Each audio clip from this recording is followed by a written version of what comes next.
Part 1 मध्ये बघितलं असेल तो आम्ही काय काय केलं दिवसभरामध्ये आणि संध्याकाळी आम्ही आता मेलेला.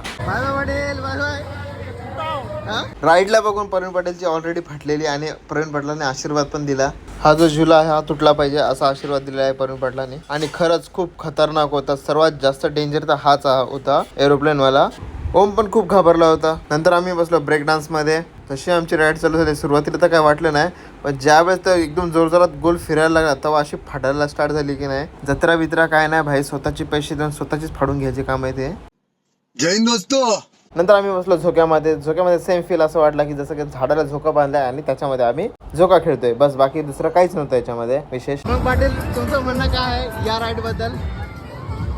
एकदम बकवास आहे, बोर आहे एकदम. जातं फिरल्यासारखं फिरायला घरातलं ते मला पण ते जातं वरती जातो गोल गोल एवढी स्पीड, बाकी काहीच नाही करत. मला वाटलं की ॲमेझॉनमध्ये सेम असतं ते, तो वरती जातो फास्ट फिरतो, एकदा खाली येतो एकदा वरती जातो. पण हा एकदम बकवास आहे, मला तर नाही आवडला. पण सर्वात खतरनाक हा आहे, त्यानंतर सेकंड नंबरवर तर हा आहे. बाकीचं सगळं पाळण्यामध्ये बसून चक्कर येत होते म्हणून आम्ही थोडं थांबलो. तर आम्हाला शक्तिमान दिसला.